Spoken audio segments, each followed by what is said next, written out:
Hello, everyone, and welcome to Building with AI Promises and Heartbreaks. I'm Yoni Leitersdorf, and today we're kicking off a two-part conversation with Todd James, a longtime leader in analytics data and AI, who's helped shape how some of the largest enterprises in the world actually put AI to work.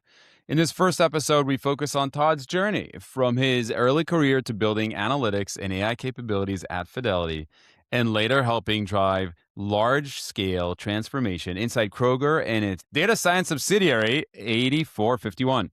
We talk about what it really takes to move from fragmented analytics to enterprise impact, why executive leadership matters so much, and why AI only delivers value when it's deeply connected to the business itself. This episode is all about foundations, hard earned lessons, and what building with AI looks like in the real world. Let's get to it. You are now listening to the Building with AI Promises and Heartbreaks podcast, brought to you by Solid.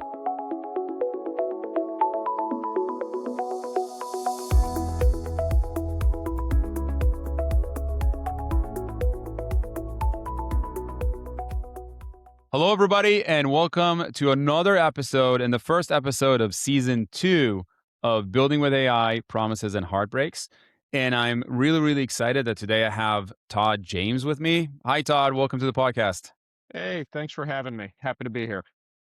Thank you for being here. So, Todd has been leading in the analytics and data space for many years in some really interesting companies like Fidelity, Kroger, 8451, and also started his own path about a year ago. So, we're going to talk about all of that. This episode will be longer and most probably split into 2 episodes. So, Todd, thank you for making the time. Todd, for the listeners here, maybe give a quick overview of your background, if you don't mind.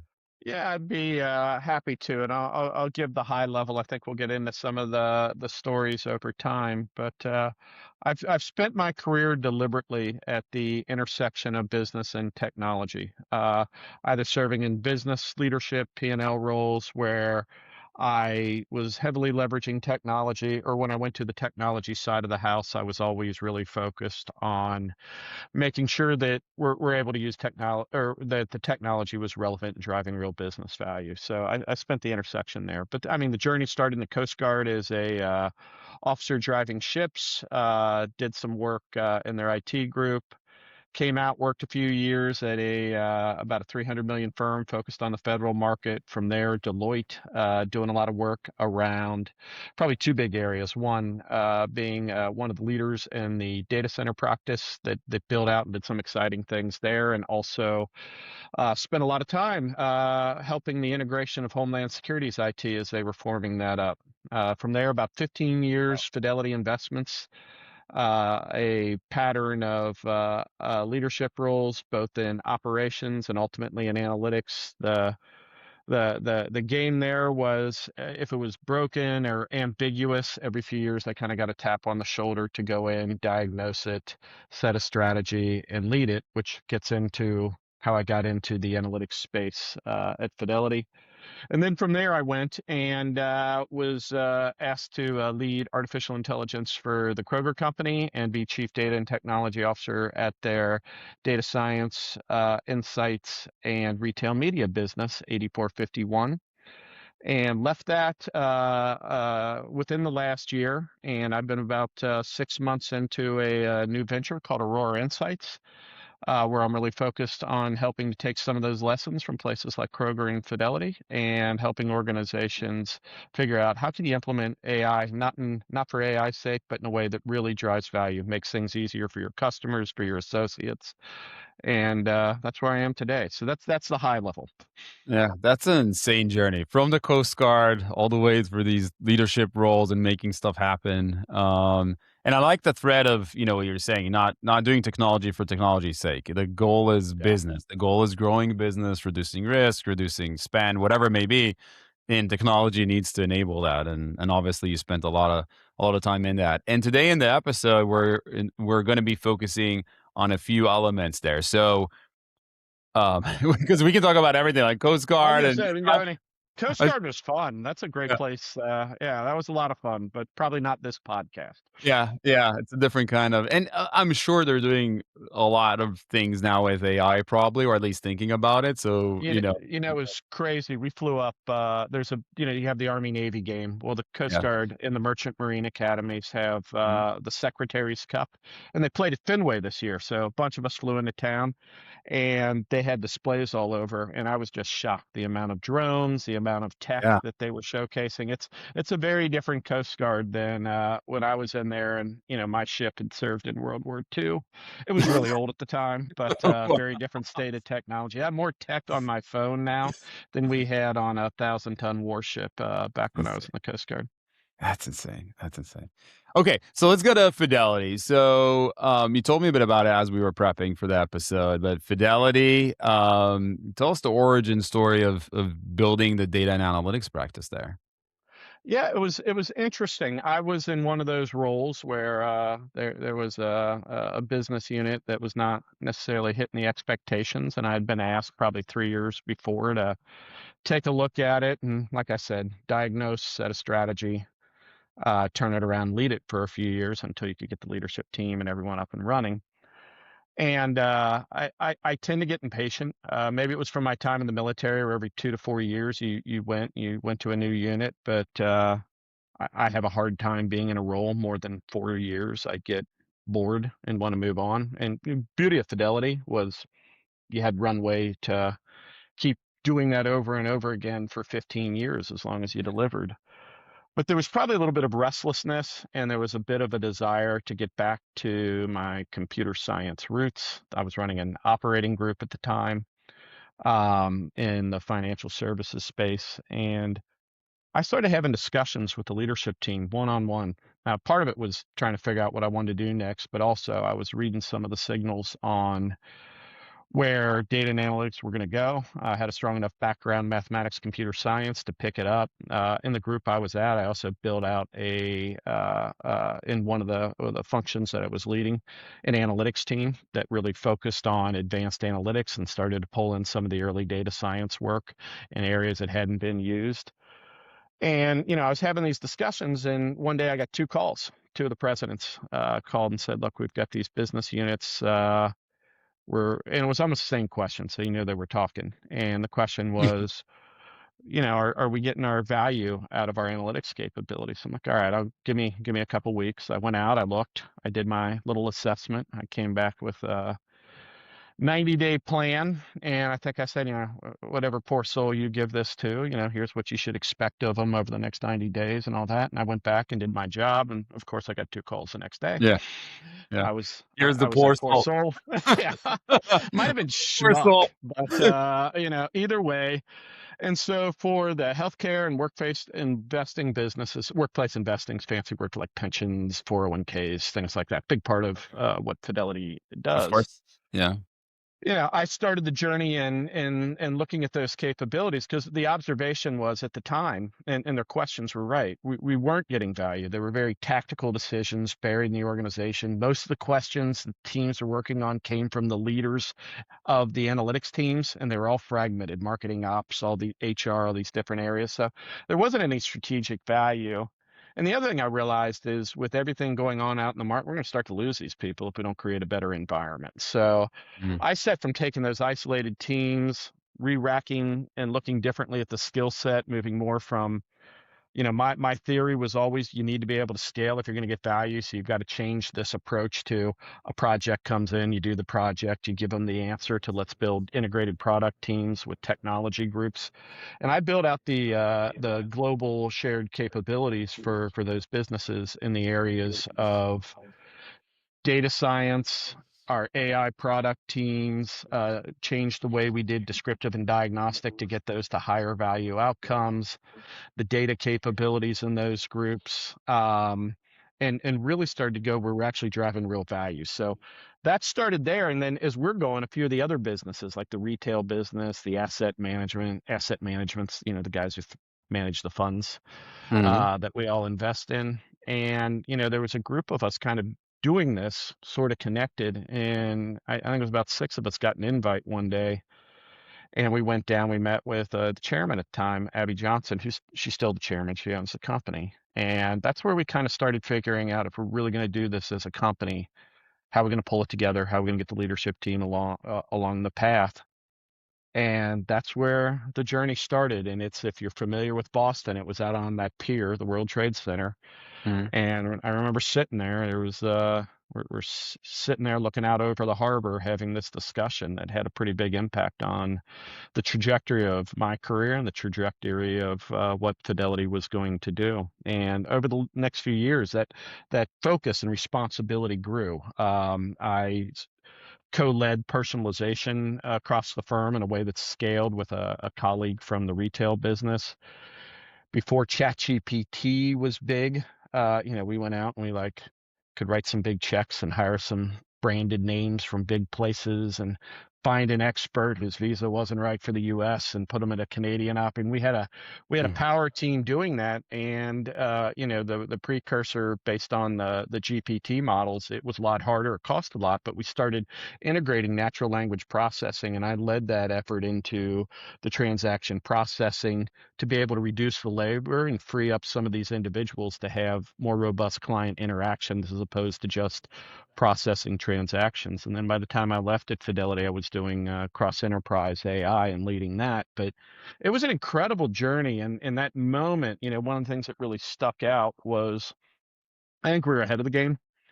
I thought having the very top of the house pulling together, and she was involved throughout modeling, letting people know this was going to be a priority.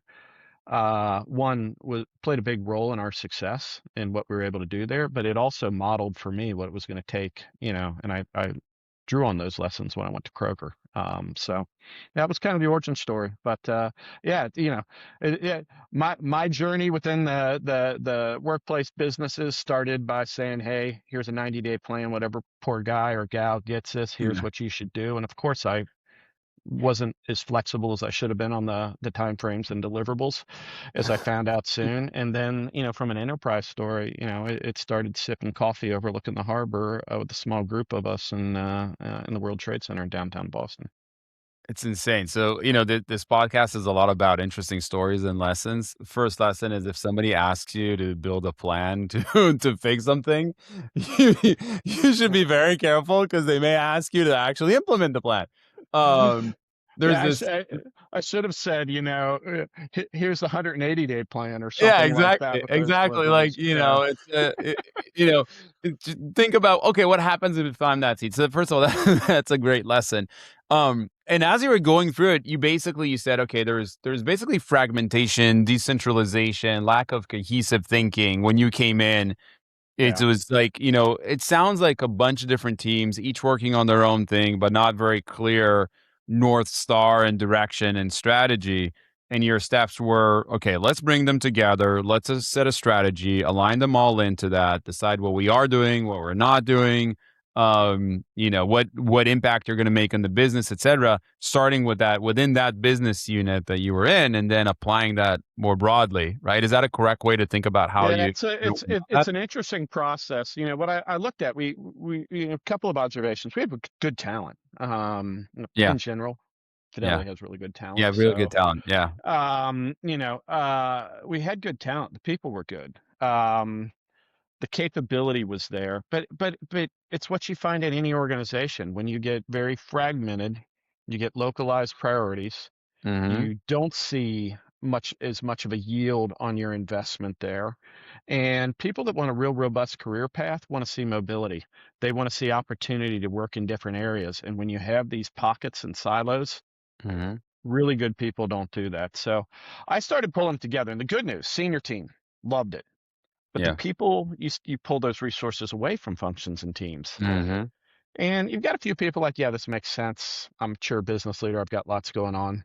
You have a few that are a little miffed because they lose their resources, and they'll go through the process of publicly cheering you on and quietly hoping for your demise. And you Yeah. have a few people just start throwing rocks. Yeah. And it becomes, I remember the first 6 months, it became a race of how quickly could I get this reorganized and show these people that lost their resources that they can actually get better value through this new structure. and it was like a race, and you're just taking the hits. Not from everyone, but you are taking hits until you can get reorganized. You just got to keep your mouth shut and keep plugging. And it takes about 6 months before you can kind of get it where everyone's settled and there's no question that this is a much better way to be. But it's not an easy process when you start going through that Doing it. kind of evolution. Yeah. How important was the backing from above? Because obviously you got brought in by the two presidents. You did mention the chairwoman Sure. of Fidelity. So that top down Yep. backing, how crucial was that in your ability to plow through? I like if you want to play around with AI and do projects, anyone can do it. Everyone Yeah. can be a hero. Mhm. There's an argument that puts bigger risk at the organization. If you want to drive material outcomes from an operational perspective, like an operating metric, or from an economic, do you really want to drive EBITDA contribution? Mhm. It's less about the technology and it's more about a changing the way we do business. Because the science, if you plug it in and it helps one task or it does one operation, you're going to get a little bit of benefit. That's fine. Mhm. That's good. Mhm. But if you really want to start doing things like changing customer experiences end to end, if you really want to be able to reinvent operating models, it is about, and I hate the word's overused, but it's not AI, it's transformation enabled through Yeah. AI. And I came to a belief that if the chief executive wasn't involved, and I have that now, the companies I'm working with now, we're working with C-suites, that the organization really isn't going to see the lift, and you raise the question, what are they really trying to get out of here? You can come in, you can do operational improvements, but we see that so much, and you see it in the McKinsey report that just came out. Mhm. I think it was McKinsey, so you can double check, I'm pretty sure, but right before the end of last year, where the stat was, if I recall it correctly, the stat was, there's only about 8% of companies getting 5% or more EBITDA Yeah. contribution through AI. Um, and that's because you've got a bunch of technical solutions and you're not thinking about how you're changing the business. You're not tracking your investment to see the return, and you're not really driving AI as a competitive advantage. Is it better? Yes, but Mhm. it's not changing your business. So that's why I think the chief exec needs to be. And I come up from a point of view where, that McKinsey stat, um, I know what integer multiples of that stat look like in a company and what Mhm. it takes, and it takes CEO involvement. Yeah, it has to come from the top down. There was, one of my podcast guests, she leads data at a tech company of a few thousand employees. So not as big as Fidelity, for example, or Kroger, but really, really strong talent. But the thing she said that really made a difference was the CEO coming from the top down. The CEO saying, I want us to leverage AI. I want to get the productivity and business improvements that come with AI. And it came from the top down. He assigned someone on that role. He made it happen. He made sure that everybody in the company learned how to leverage AI, got the tools for it, the training, the instruction, and so forth. And that was material to our point. So it very much aligns with what you're saying. Yeah, it's about business. It's about transformation. It's funny. I talked to a lot of, when I was CDO, and I still talk to active within that network across take like the Fortune Global 100 across the country. Still talk to a lot of those individuals, and it's interesting. You'll see tech-minded people, and they're doing technical things. They're talking about governance. They're showing their progress. But it's kind of interesting. There's always a subset, and I fell into this, that if you're really having an impact in that role, in spite of the fact the data is hard, in spite of the fact that the mathematics are really, really advanced, you're only spending about 30% of your time on that stuff. You're spending about 70 on the organizational dynamic, Mhm. the business, Yeah. the getting people and bringing them along on the journey. Because if you don't bring the people that are impacted by this, be they customers or be they your employees, guess what? They have a vote. Yeah. So, you really need to pull them in. And one of my best examples was actually Fidelity. I got some Kroger ones, but the Fidelity one was we were doing that pre-ChatGPT advanced NLP capabilities across transactions. And I was living in Boston at the time, and I flew down to Cincinnati to the operating site, just northern Kentucky, it's basically part of the Cincinnati metro. And I was talking to one of the women. We made the right call to get the people that are actually going to be impacted by the data science involved. And I forget the lady's name, and I apologize for that, but I still remember her face. And I came in and I said, "Hey, how's everything going?" And she said, "You know what, Todd? It's going well. I used to be a transaction processor. Now I manage a microbot. It makes me better. I make it better, and I get to do more of what I really love, which is creating great experiences for our customers." That's when AI works. That had nothing in that statement to do with the fact that the underlying algorithms were using deep learning, and we were using advanced ML, and we had a very expensive team of data scientists driving it. It was about this woman's ability to buy into it, see the value, and reapply her talents in a way that actually delivered more value for the company than the work that she was doing just managing transactions. So I can it was a good relate to that lesson for a me. lot. It's Wow. it's, there's a lot of fear obviously in the market. AI is gonna replace us, what's gonna happen, and so forth, and, I even had a conversation, 2 hours ago with someone who he manages an analyst team, at a gaming company, and he said there's this fear of, is AI here to replace us analysts? And, obviously, my perspective is, no, AI is not here to replace the analysts. It's here to accelerate work, improve efficiency, better business decisions, etcetera.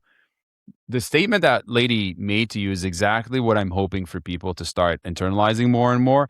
You're going to become the Yep. manager of agents, of bots, of AI. Like, I'm talking about people who were individual contributors are now going to become the managers of these AI units, which is going to make them better. It's going to allow them to focus on the more interesting things instead of writing SQL. You agree? 100%. And using the talents, I mean, I've seen through my own interactions with various roles, and I'll give you 2 points that come out there. One's a little controversial, and we'll go there for We like fun. controversy. It's good. It But creates but the emotion. but the other one is like my experience with financial analysts, just in my for what Trish, my wife, and I do just around our own investments. I've seen an evolution. Mhm. Um, when we first started this game, when we first started having to go to one of these individuals to get some help, the profile, very analytic, Mhm. I mean, they could sit there and build you a bond ladder, 6 ways to Sunday, and they could talk about the underlying mathematics and all that. And it was good, and that's what you needed, and it was very helpful. I tell you what, you go in now, and they've got an underlying AI algorithm that'll run all kinds of Monte Carlo simulations, Mhm. millions of them, and they'll be able to project out, what your band of likelihood is for different investment decisions and based on your lifetime goals. But the profile of the individual's changed. Now they're sitting down and they're looking at you and they're understanding kind of with empathy that you're trying to do a few things. One, you're trying to buy a house to provide stability and security for your family. You're trying to retire because you want to be able to have dignity after you're no longer able to work. Mhm. And you don't want to in the worst case, you don't want to become a burden on your children. In the best Mhm. case, you want to leave something for them. And it's Mhm. much more of a get to know you emotional connection, not just what you're telling them you want to do, but these individuals are now trying to spend more time really trying to understand what your overall objectives are so they can make a series of recommendations. So the profile is shifting, and what it is, it's drawing more on human talent. Now, Yeah. if you're out there and you're going to your Schwab, T. Rowe, and Fidelity individual, and they're not doing that, don't blame me. But I've noticed, and that's, I'm an N of one here, but I've started to notice that in my own interactions, and I think it's good. I think Yeah, it's more valuable to me. I agree. Um, so, that's thing one. Thing two, everyone's worried about I'll start and say change is always disruptive. Yes. Yeah, anytime you go through life, doors are closing, doors are opening, and Yep. everyone should be looking around to say what's likely to close and where should I go to open. But as there's less opportunity in areas, there'll be more opportunity in other areas. But and I can't remember, I was listening to a podcast. I can't remember which one it was, but this whole idea of artificial general intelligence Hmm. And is it going to be leading us? And the whoever this individual was, and if they are, when you push it, they should put it in the text and say that was me. You should test to make sure it was actually someone that's pretty well known and pretty.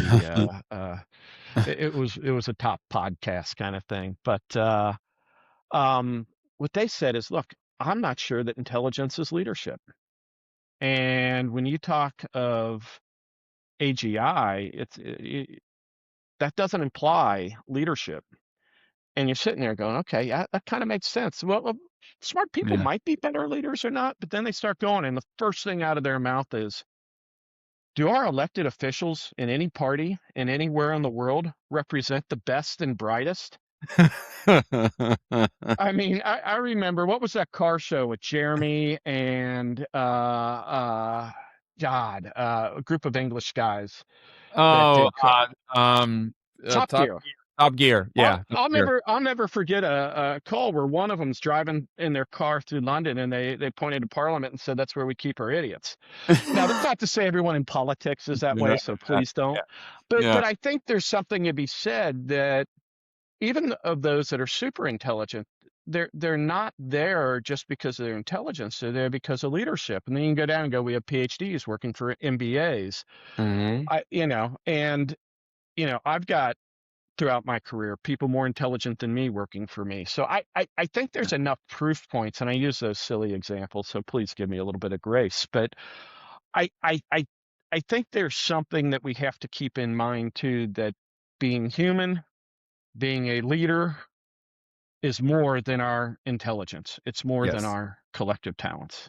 I mean, we Yeah. have leaders on a football field that aren't going to, some may, but aren't going to develop a cure for cancer, but they're Yeah. still a leader on the football field.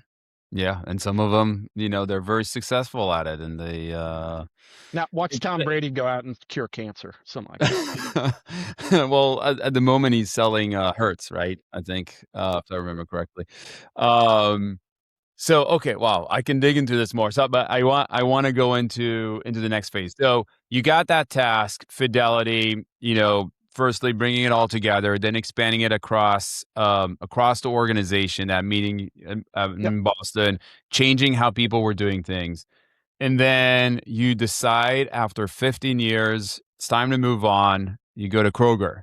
Now, you move from a financial entity with a very specific profile to something very different. So, first of Yeah. all, why and how and what were you brought in to do there? Yeah. It's interesting. I was in a very good place at a very good company with Fidelity. You get calls all the time, and generally wasn't interested. I think there are a few things about the call for Kroger that interested me. One was, back to my point, a little bit restless. The idea of moving into a new industry and realizing you're going to have to spend nights, weekends, you're going to have to go out to the stores, you're going to have to be learning a lot. And they've got manufacturing, they have healthcare, they have all these different vectors that would really kick off, I think, a new period of growth and learning on a personal level. But you can do that a lot of places. So why Kroger? Probably a few things came up. I had a few years earlier moved back to Cincinnati from Boston, even when I was in Mhm. still at Fidelity, and just networking. I had met some of the leaders at Kroger and in their analytics subsidiary 8451, and I liked them. They're good people. Um, when I looked at the opportunity there, a few things hit. One was, a chance to work out of the. I grew up in Cincinnati, so I'd lived all over the country, but to actually work in a town that you grew up in, Okay. that was kind of fun. So that wasn't a driving factor. That was a nice to have. But the things that really drove it for me was I knew it was a quality company. I knew that. I mean, I looked into it, and we had kind of tracked them around what we were doing around analytics, looking at 8451, just because within the retail space, that's a known brand. And, when you're in Mhm. financial services, you're looking at all industries.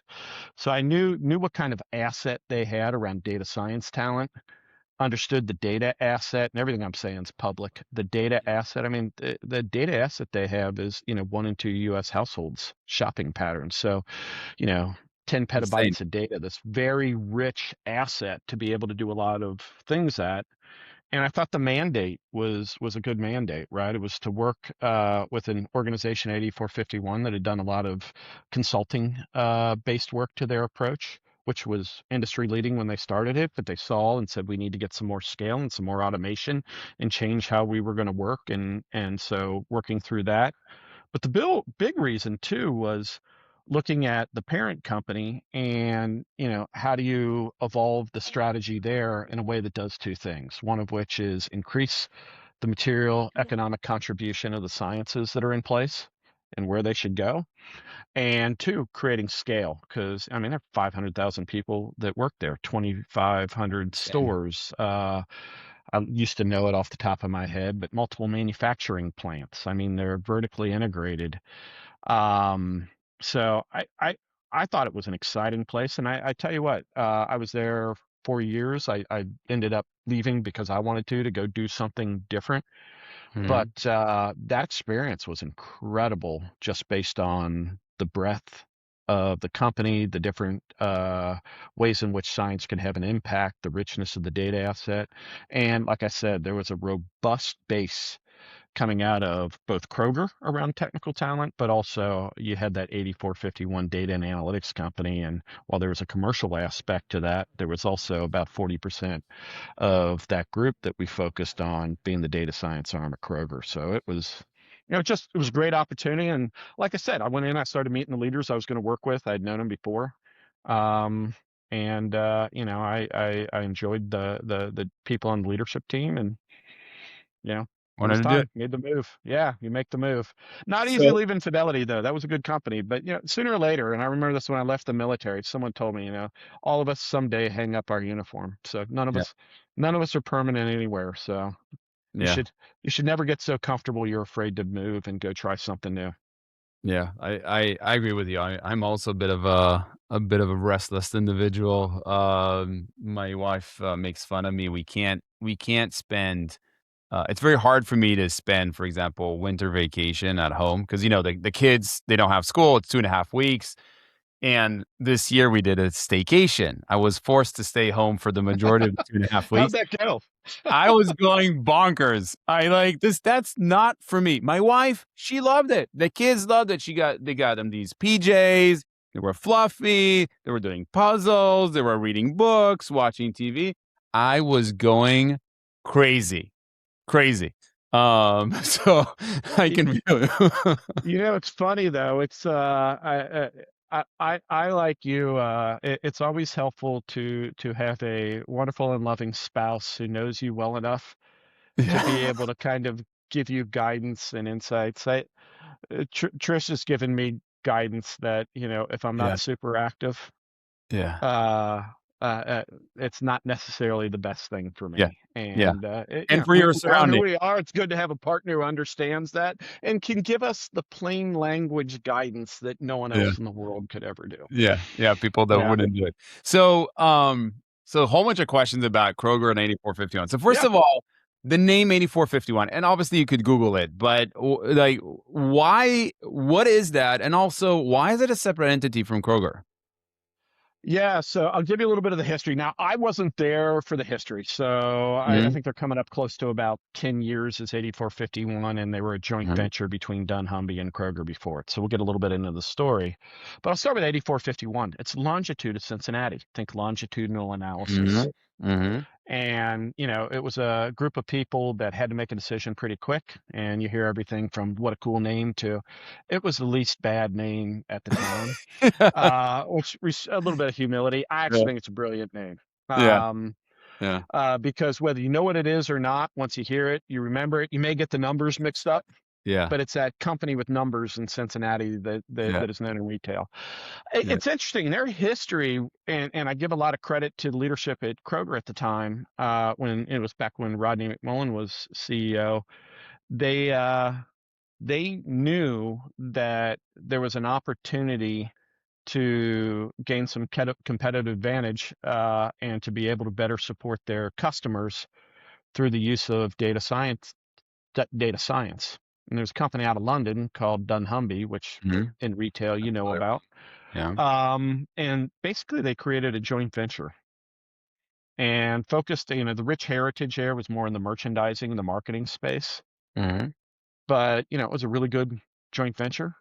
It was, if you talk to leaders at the time, it was a step function change in capability of the company driven by data and analytics. But like anything else, over a period of time, with all joint ventures, I can't think of, there may be one out there where you're like, it's going well. Then I'm like, why don't you just form a company?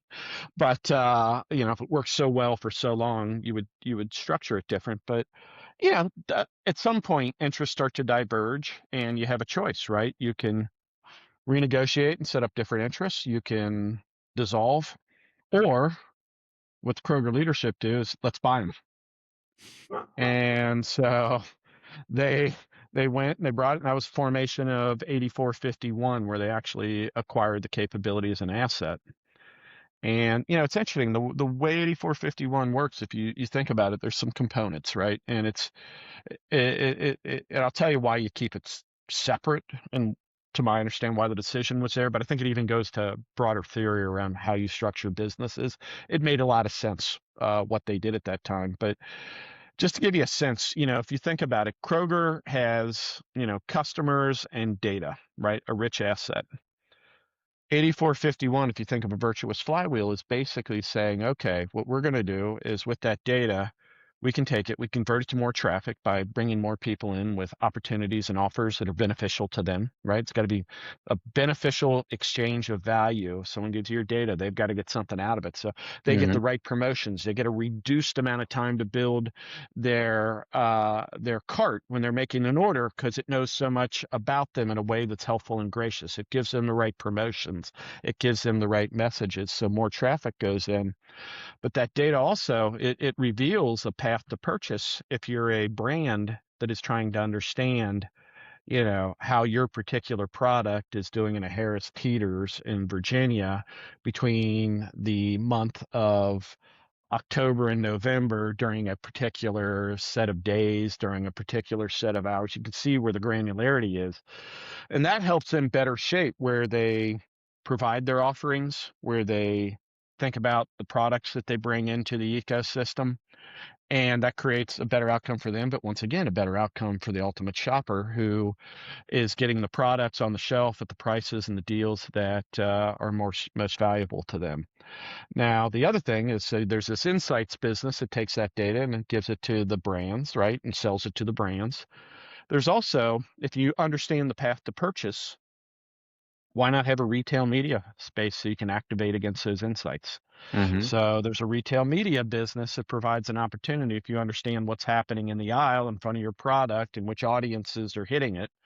Um, gives them more insight on where they want to advertise and spend their advertising dollars, which of course can be on Kroger properties or they can be on other properties. But that's the nature of the business. They also have a cool venture fund that will go out and use data science to identify businesses kind of in the grocery ecosystem. Mm. And based on that, make investments in them. And then, well, hey, we've got shelves. We can put those products on after you make investments in them. So it's kind of a gracious loop as well. So the beauty of 8451 is you take an industry that is very low margin, Hmm. uh, and you create some higher margin opportunities. And just to give you a sense, and these are not Kroger data points, these are industry-wide data points. But if you think of Hmm. retail, generate around 3 to 4% margin. Retail Yeah. media can get you Yeah. 30 to 40% margin across different industries. Some get higher, some get lower.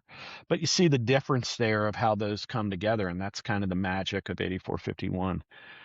You keep it separate for several reasons. One, there were different cultures across the business. There was a tie, but the buildings look different, right? Grocery retail versus this data science. You're trying to hire in people that want a Silicon Valley kind of feel in Yeah. Cincinnati. If Yeah. you if you're on, you're looking Google 8451, you can kind of see some of the pictures of their offices. It doesn't look Yeah. grocery retail. Yeah. It has a very different look to it. And the other thing too is when you've got $140 billion firm and you're trying to start up and I saw this at Fidelity when I was at Deloitte. I saw this when we were working with other companies. You put something that you need to get up and running, that needs to be Quickly. nimble, needs to work on different platforms, needs to be Yeah. quick. The last thing in the world you do is plant that in the mothership and put it on the core platforms and make it part of the corporate hierarchy. It'll Yeah. fail quickly. So I think rightfully so, leadership said, let's keep this on the side. It's a wholly owned subsidiary. Few of us, myself included, would have roles in both companies. Mhm. So you could float across, but it was enough separation for it to incubate, grow, and there were some advantages too, as you talk to some of the customers on the commercial side that you weren't 100% inside the fence of Kroger. Yeah, yeah, you could talk to I mean, you could even talk to Kroger's competitors to some extent and, Yeah, yeah, there wasn't a lot of that. Yeah, yeah, yeah, yeah. yeah, It's funny though. We did compare notes, but the beauty of the grocery industry it's starting to change. There are a few exceptions. You look at things yeah, like Aldi, but yeah, we'd talk to South African grocers, Spanish yeah, grocers, but yeah, not people that were necessarily in the same in region. our competitive lane. Yeah. One of the things is so obviously, different audience, ability to move faster, et cetera. One of the biggest challenges of, data science and AI, and even data in general initiatives, is that oftentimes when I ask data leaders, analytics leaders, it's not that easy for them to tie what they do to business impact. Yeah. And by putting this under its own business, it has to, right? You're selling a It's service, you have to sell the service. So, 8451 generates a service of analytics and data science, et cetera. It needs to sell it to Kroger. Somebody on the Kroger side needs to decide, I want to pay for this thing. And they'll decide to pay for it because it makes impact on the business. So maybe it it, even helps make that you clear. you you could structure it that way. I won't get into the structure of how that worked. What I Yeah. what I will Okay. say, it had its own P&L, right? Because it Yeah. was a commercial entity. Yeah. Um, what beyond the economics, what I have always found is, and you see it over and over again. It goes back to that stat, and you see it elsewhere. Carney had similar stats. I work with financial services and do some advising here and there around data science and look at their data. I see the same trends. You've got companies that are a lot like 80% of, is it 80? It's over 80%. I think it's like around 88% of companies, according to a recent study. I want to say Stanford, but I think north of 80% of companies are actively involved in AI. But then you look at that stat and say only about, and you can say it's half wrong, half right. Who cares? Yeah. It still directionally gives you a sense Yeah. of what's going on. Yeah. And it says that, only about 8% are getting 5% more or 5% EBITDA Yeah. contribution through AI. I think the problem is a lot of companies are saying, I need to catch up with AI and I need to do AI. Hmm. No, you need to solve a business problem. And you've got a toolkit. You've got all these financial tools that people like Alex Partners will do if you want to look at your debt structuring and different things like, not my game, right? So don't know about that. But what I do know Financial about engineering. is if you want to fundamentally change operations in a company Hmm. and you want to change customer experiences and reduce friction, and you want to change operating and service models and sales models, yeah, you've got some talent and some org things, but the tools that you're really looking at is, you're going back to the 50s with Deming and Duran with Six Sigma and lean manufacturing approaches to changing Yeah. processes, and we did that. Toyota, And et then cetera. companies, as we started getting into the 80s and the 90s, really started going for more automation. They started a little bit earlier, but 80s, 90s really into automation, Hmm. going out to desktops and being able to do workforce for anything that's binary. We're able to distribute that starting at around 95, 96 with the Mosaic and web capabilities and opening it up. But all of that is binary, right? It was commoditizing arithmetic in a really good way, but it allowed businesses to say anywhere where I have a volume of data and I'm making a yes no decision, I could probably automate it. So I have my Lean Six Sigma business process improvement bucket. I have my automation bucket. AI is no different. It's another club in the bag. And what this club is where the process automation, the process optimization and the automation got stuck. What you generally see are people making judgment decisions and doing kind of these repetitive tasks. Hmm. AI, all they're doing is providing a tool that converts that judgment problem into a prediction problem. So it's just another Yeah. tool in the bag. When you think of it in that term and you think of a business problem, you're not applying AI. You're looking at the holistic aspect of the business problem and you're saying, like, where's process improvement the best opportunity? Where can I automate? And then where do I need to use AI or where can I get an advantage from AI? And it's generally you're using them in combination.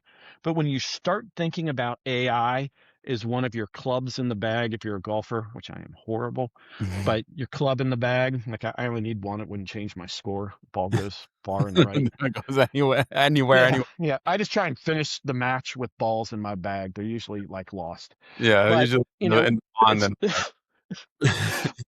but when you take that framework, you start approaching really through a business lens of I'm solving a problem with a desired outcome. The beauty of AI, it's math. You should be able to measure the outcome.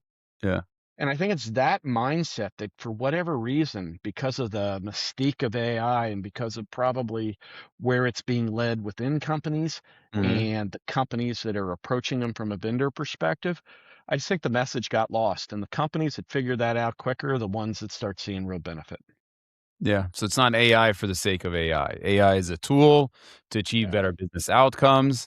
We wanna sell more, we wanna be more successful, and AI is a way of doing that. So, um, I And I'm gonna add one thing, it's interesting too, like one year I counted all the, references to AI in the major investment calls, yeah, of and course. it was Yeah, through the roof. yeah, of And course. recently I was talking to some investment analysts, and the challenge they're having is just what we are, is companies trying to figure out how to add value.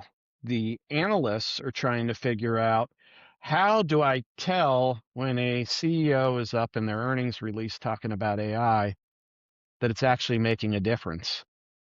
And, it's interesting on their own, what they're starting to track is like revenue per employee.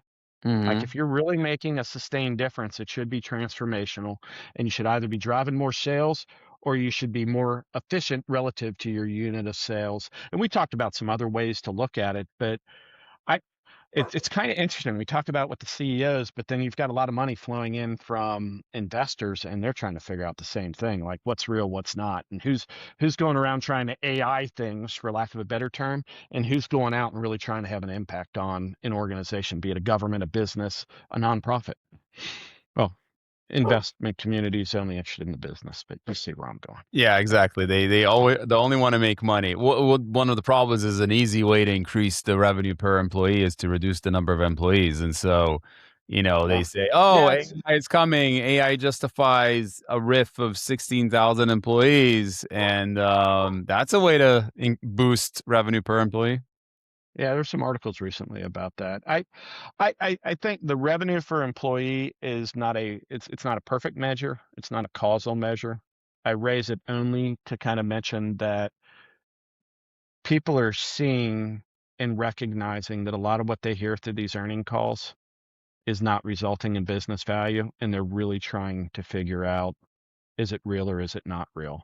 Yeah. And where I go, you can't use that. You've actually got to think about. To be quite honest, you've got to, if you're going to do it right, that's a good top level measure. But then you've got to dig under and say, what are they talking about? Um, and based on that, what other decisions, what other announcements are being made? Are they talking about efficiencies and hiring a bunch of people and their sales aren't going up? Are they talking about efficiencies and showing increased investments in Salesforce because they're able to free things up? There's a lot of, it's not quite that simple as revenue per employee, but it gets them thinking and it starts the process of discovery. Yeah, and it forces them to think about it a different way.